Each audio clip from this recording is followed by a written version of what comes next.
Bismillahirrahmanirrahim. Assalamualaikum warahmatullahi wabarakatuh. Nama kami Sri Mulyati dari Desa Sungai Asam.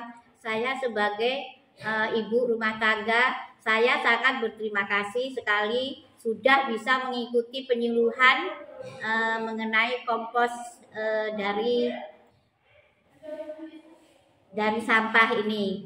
Jadi saya akan mencoba di rumah. Saya akan melaksanakan kegiatan untuk mengolah sampah ini. Insya Allah setiap kegiatan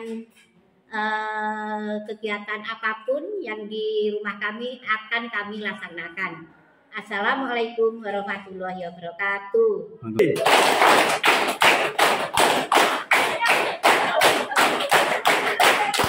Assalamualaikum warahmatullahi wabarakatuh. Selamat pagi semua. Udah kenal kan? Ya. Dan kabar ibu-ibu semuanya? Keluarga sehat? Hai. Halo. Semangat ya? Oke, kalau semangat saya coba untuk tes konsentrasi dulu. Sebelum kita praktek, kita bahas tentang ini. Mari kita ngomongin masalah sampah ya.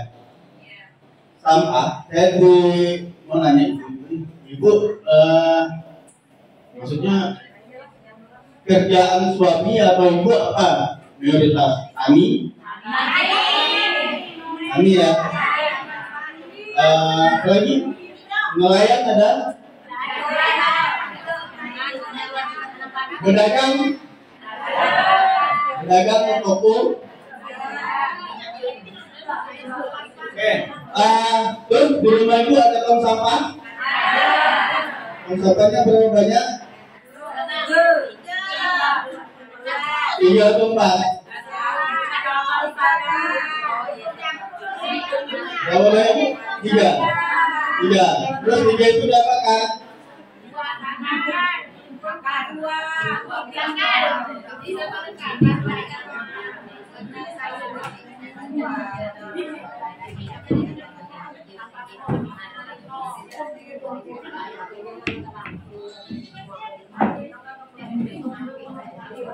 Ya.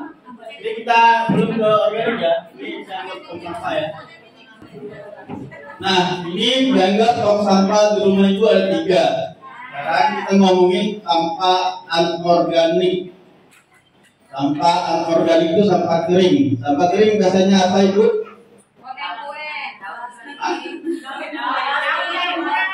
Sampah kering. Oke. Nah, sekarang gini, di rumah ibu pasti ada, punya rumah itu biasanya ada ruang tamu, ya kan? Di ruang tamu biar siapa di rumahnya yang biasa menyiapkan aqua gelas, air mineral gelas di ruang tamu. Dia siapa ya? Kemudian biasanya ada kipas angin juga ya. Ya, kemudian nanti kipas anginnya bisa juga rusak ya. Nah, kalau rusak diapakan ibu? Apakah kalau udah bisa ditelan lagi? Ya, oke, berarti sampah ya. Nah, sekarang itu ruang tamu ya. Sekarang kamar utama, kamar ibu misalkan. Di kamar ibu itu ada pakaian, tekstil yang tidak terpakai. Bisa jadi ya, ada ya. Kemudian kosmetik, alat kosmetik. Bentuknya biasa ada botol, ada wadah kan? Ya. Di sampah juga kan? Kalau habis jadi sampah juga kan? Kemudian di kamar anak ada meja belajar nggak biasanya? Ada buku nggak? Bukunya kalau udah pakai jatuh kali, ayam kan boleh dipakai kan? Nah, sekarang kertas sebagian. Kemudian sama, kalau anaknya udah remaja biasanya alat kosmetik juga ada ya. Nah, kemudian pindah ke area dapur, ruang keluarga, ruang TV biasanya. Nah, sama dengan ruang tamu biasanya. Ada apa? Ada di Kami ada biasanya kan, ada TV, barang-barang elektronik ya. Kalau barang-barang elektronik rusak, kalau misalnya tidak bisa dibenarin, jadi sampah juga kan. Nah, sekarang saya pindah ke ruangan dapur. Dapur itu ada apa, Bu? Banyak kan? Ada alat-alat masak kan? Alat masak biasanya bahannya aluminium kan? Panci apa dan semacam. Punya panci bocor atau pernah mengalami panci bocor? Panci yang sudah tidak terpakai, iya kan? Dulu kan? Nah, sekarang saya pindah lagi ke ruang mandi, kamar mandi atau WC. Bersampo atau bersabun biasanya ada wadah kan? Ada wadahnya kan? Biasanya ada botol-botol kan? Nah, kemudian tempat cuci pakaian ada wadahnya kan? Pewangi pakaian, sabun cuci pakaiannya ada wadah-wadah kan? Nah, sekarang saya nanya, wadah-wadah itu kemana sih? Sekarang dia apa kan? Cuci ulang, isi ulang ya, gantung. Nah, artinya itu kan barang-barang yang ada di rumah ibu-ibu sekalian yang sebenarnya potensi jadi sampah. Dan kalau konsep ibu-ibu kemarin sampah itu tidak dikelola dengan yang kemarin yang 3R, berarti sampah itu jadi masalah kan? Dibuang yang kemarin bilang dibuang kemana? Ke sungai, ke parit, ke mana kemarin dibakar, ditanam, dikubur kan? Sebenarnya. Nah, dibakar tadi ya. Jadi semua yang perilaku yang kemarin yang kita sampaikan kemarin itu adalah potensi pencemaran lingkungan, baik itu di tanah, air dan udara, ya kan? Nah, sekarang di rumah ibu udah baru tadi di ruang tamu, di kamar mandi atau WC, kemudian di dapur itu punya potensi sampah, gitu ya. Nah, sekarang kalau kami itu mengkelompokkan ada 7 nih, tapi udah 3, sampah organik sama sampah P3. Jadi kalau yang di tangan saya ini sekarang adalah sampah kertas ya, ada di sini contohnya kardus, koran, buku, kertas buram, tetra pak atau duplek, tetra pak itu contohnya kayak undangan, ibu terima undangan kawinan biasanya kan? Kertas kan? Nah, itu namanya kertas duplek atau kalender tuh. Nah, itu kertasnya duplek. Kemudian kulit buku ya, kulitnya sampul bukunya tuh namanya kertas duplek. Kemudian kertas HPS ya, kalau isi bukunya biasanya warna putih itu namanya kertas HPS. Kalau kertas buram karena kayak buku LKS anak-anak tuh LKS yang warna coklat, isinya tuh warna coklat itu namanya kertas buram. Nah, kemudian susu kotak tuh warna susunya itu namanya tetra pak. Jadi itu kertas juga undangan. Jadi semua itu sebenarnya punya nilai. Itu jenis kertas ya. Kemudian plastik. Nah, jenis plastik itu ada emberan lunak. Emberan lunak tuh kayak botol tadi ya, kayak botol sampo, botol apa, kemudian sabun, kemudian ember ya, pot yang udah nggak pakai yang bukan plastik. Kemudian botol plastik yang biasa ya, itu gelasan, ada yang botol kan, gelasan botol. Kemudian ada kantong kresek udah tahu ya. Terus gelasan yang ibu minum tuh gelasan plastik. Kemudian kerasan, kalau kerasan tuh seringnya kayak galon, pipa. Kemudian mainan anak. Jadi kerasan tuh beda dengan lunak. Lunaknya kalau kita potong atau ambil jenisnya tuh, kalau dia direndam dalam air, kalau dia tenggelam itu jenisnya adalah jenis kerasan. Kalau dia mengapung atau mengambang itu emberan lunak. Ya, jadi ya tiap barang ini punya nilai, harganya beda-beda. Nah, kemudian sampah kaca di sini contohnya punya botol kecap, botol cuka, botol sirup, ada ya, botol bir. Mungkin tapi bisa didapat ya. Nah, kemudian itu itu beda-beda. Ada ukuran yang kecil, yang sedang, yang besar, beda-beda harganya. Kemudian itu botol kaca ya. Kemudian sampah organik sama yang ibu bawa hari ini adalah sampah organik. Ya, kemudian sampah logam. Logam itu ada besi, ada aluminium, ada tembaga, ada kaleng. Nah, kaleng itu kalau kemasan kaleng soda itu kan biasanya kalau susu beruang, susu beruang itu bukan aluminium tapi seng. Seng. Kalau aluminium yang minuman apa? Coca-Cola, Red, kemudian air botol Intau ya. Nah, itu aluminium. Nah, kemudian kalau panci apa semua yang tadi saya tanyakan ya. Kemudian yang saya pegang terakhir adalah sampah residu. Nah, residu ini yang kemarin ibu tanyakan yang Pampers itu kalau memang tidak mau diolah itu dianggap sebagai residu. Kemudian karet kalau belum bisa ada yang menerima itu dianggap residu, tidak dipakai lagi ya. Sisa, sampah sisa yang tidak punya nilai dianggap tidak punya nilai dulu ya. Sebenarnya kalau diolah dianggap punya nilai. Kemudian puntung rokok itu residu. Nah, kotak rokoknya tuh, kotaknya tuh itu duplek ya. Kemudian bungkus snack. Jadi bungkus snack itu kalau buka bungkusnya biasa di dalam kemasannya ada kayak aluminium gitu ya, yang mengkilat itu kan.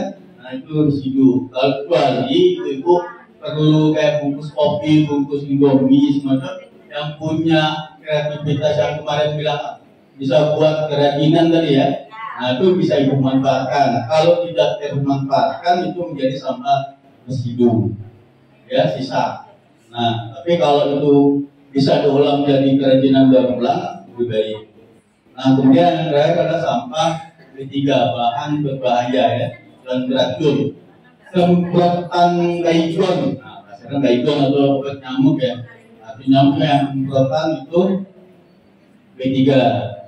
Punya nilai juga. Kemudian pengepel lantai, biasa ada kemasan di botol ya, itu B3. Kemudian nitrate juga di B3. Nah, kemudian oli ya, oli motor. Kemudian jelantah itu B3, bahan berbahaya dan beracun. Jadi itu ya, aki. Ya, jadi kalau saya ngomongin sampah, kalau ibu tahu sampah, cuma ketika harus dipilah, diolah. Jadi ini sebenarnya pengennya ada ini tadi nih. Kalau mau dikelompokkan yang tadi tong sampah di rumah, misalkan ada 3 tadi kan, sampah organik 1, sampah kering 1, sampah B3 1. Jadi organik, sampah kering apa?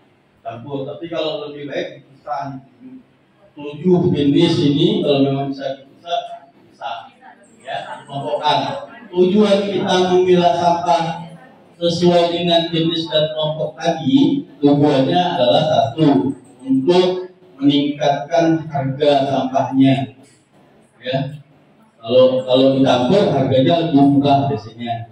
Kemudian kalau sampahnya tujuannya memudahkan untuk menimbang sampahnya kalau kami punya bank sampah, jadi nimbangnya enak sesuai dengan jenisnya bank sampahnya. Jadi mengkelompokkannya lebih enak. Nah, itu tujuan dari kita memilah sampah. Kalau kita punya tong sampah tadi satu, itu sampah belum satu semua ya. Nah, artinya 2-3 hari kemudian pasti udah bau, nggak enak ya baunya ya. Nah, sebelum itu maka saya hanya ingin mengenalkan jenis-jenis sampahnya. Itu baru kenalan sampah. Tapi kalau di dalamnya lagi, ada yang bawa botol minuman. Udah habis belum? Botol minumannya? Habis belum? Mana yang habis? Nah, saya sedikit ngomongin ini. Jadi botol ini jenisnya daripada botol yang lain ini lebih tinggi harganya.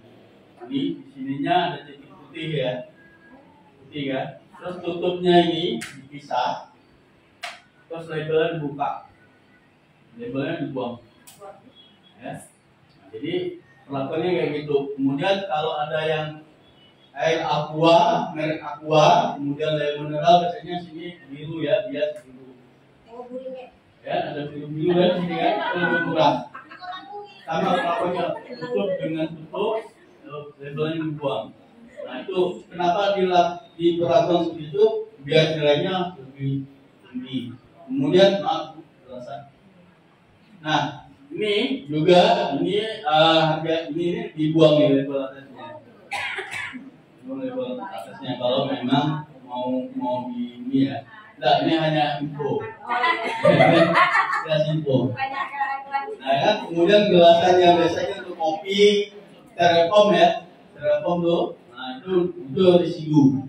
Kecuali ibu bisa olah jadi kerajinan berulang.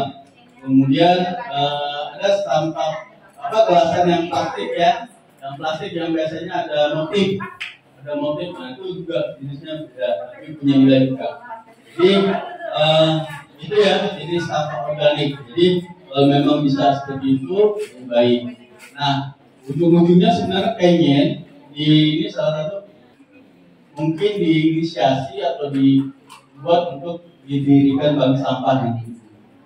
Nah, kan bank sampah itu disepakatin kayak ibu gambaran kayak buat posyandu.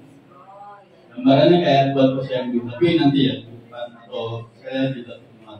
Ya, itu sekedar untuk sampah kering. Sampah kering ya.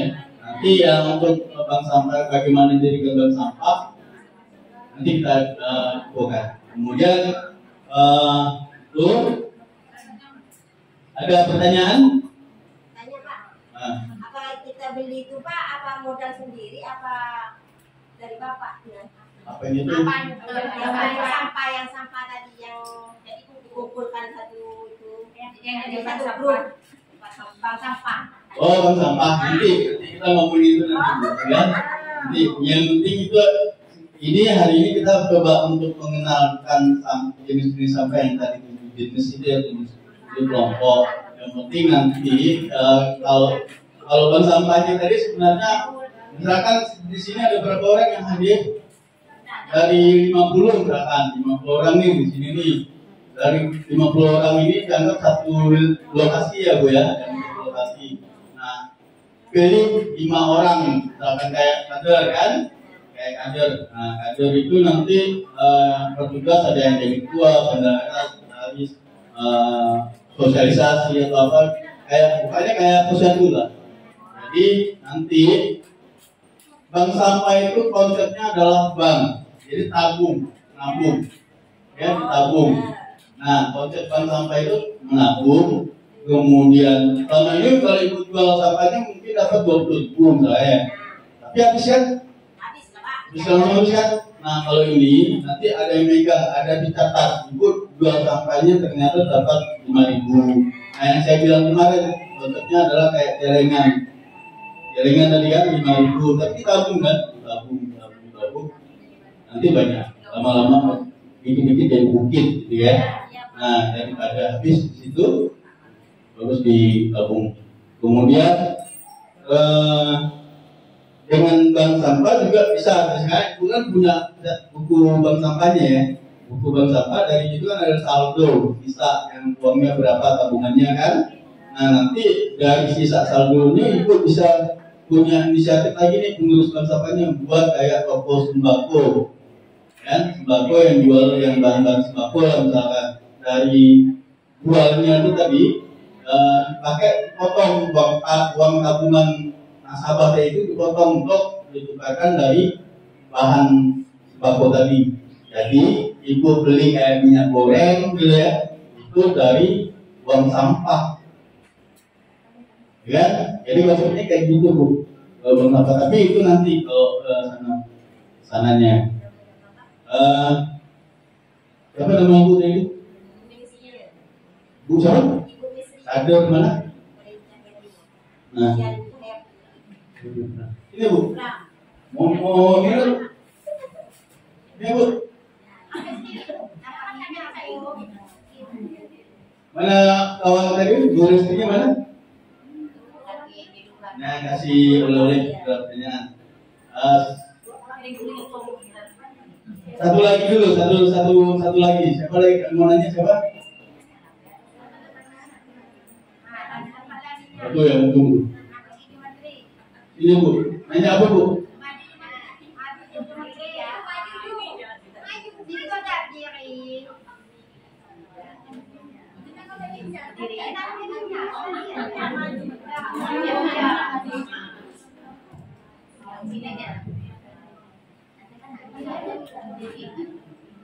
Assalamualaikum warahmatullahi wabarakatuh. Waalaikumsalam. Nama saya Jumatri dari Posyandu Harapan Hidup. Saya kan tadi katanya tebak. Tadi Bapak bilang kan sampah dibagi menjadi 7 Golongan. Terus itu saya yang nggak ngerti sampah 3B. Nggak ngerti. Oh, ya, nanti saya ulang penjelasannya. Iya. Apa lagi? Terus bagaimana caranya kita bergabung dengan apa tadi? Bank sampah. Demikian Pak. Terima kasih. Assalamualaikum warahmatullahi wabarakatuh. Ini sekalian.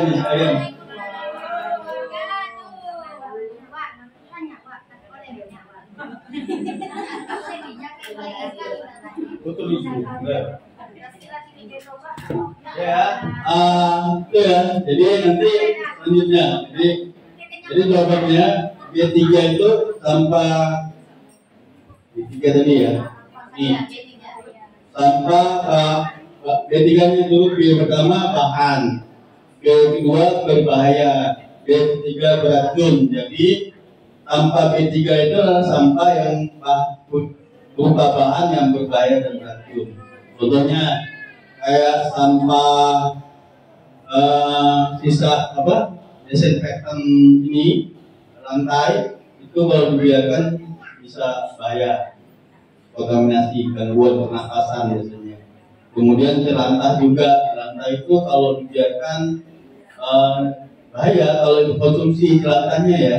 Konsumsi jelantahnya udah macam dia walaupun efeknya tidak langsung dia efeknya terakumulasi bisa menyebabkan kanker. Ya, itu beracun. Kemudian kayak bacon juga kalau dibuat ya, bayan hirup pasti pusing. Kemudian baygon juga kalau itu juga rusak pernapasan. Artinya perlu hati-hati. Aki juga karena di aki itu ada zat-zat PB yang menyebabkan gangguan bisa menyebabkan kanker juga. Jadi bahaya perlu diwaspadai. Itu kalau cara bergabung dengan bank sampah kayaknya minggu terakhir satu kali ya di pertemuan kita bahas tentang bank sampah. Ya, bagaimana kita bentuk bank sampah nanti dibantu ya. Bisa nanti kita coba minggu depan. Saya cara administrasi jadi bank sampah. Kamis besok. Kamis belum. Kamis. Kalau Kamis. Nah, jadi nanti yang jelas bank sampah itu nanti ada pengurus, ada tempat itu bisa rumah ya. Kemudian ada administrasinya, buku-buku administrasinya, catatan semacam. Kemudian ada sarangannya, ada timbangan yang jelas, ya, timbangan yang jelas. Kemudian ada karung atau apa sarana untuk menampung sampahnya. Nah itu dulu ya, sekilas ya. Nanti kita bahas lebih lanjut. Kita pernah coba gini Bu, bank sampah kami dulu pernah gini. Saya cerita nih, bank sampah kami itu buka pada saat posyandu buka. Nah, ya, kita besok buka posyandu nih. Nah, efek ternyata ibu-ibu nih selain bawa berita bawa sampah seadanya nih untuk ditimbang, dicatat. Jadi ibu di posyandu itu nimbang sampah sama anak lah ya. Nah, jadi sampah yang ditimbang ini catat di buku tabungan, ya, tabungan catat. Jadi efeknya tuh kemarin kita evaluasi efeknya itu meningkatkan yang mau datang ke posyandu. Jumlah yang datang ke posyandu lebih banyak. Ya, jadi tapi disiapkan itu tempat cuci tangan ya, karena bawa sampah kan. Jadi tapi bawa sampahnya kalau bisa yang bawa sampahnya itu udah terpilah dari rumah, udah dipilah dari rumah. Jadi tinggal ditimbang sesuai dengan jenisnya tadi, kemudian dikemas. Oke. Nah, gue catat di bawahnya. Ini tuh ya, dulu ya sekilas. Nah, sampah organik.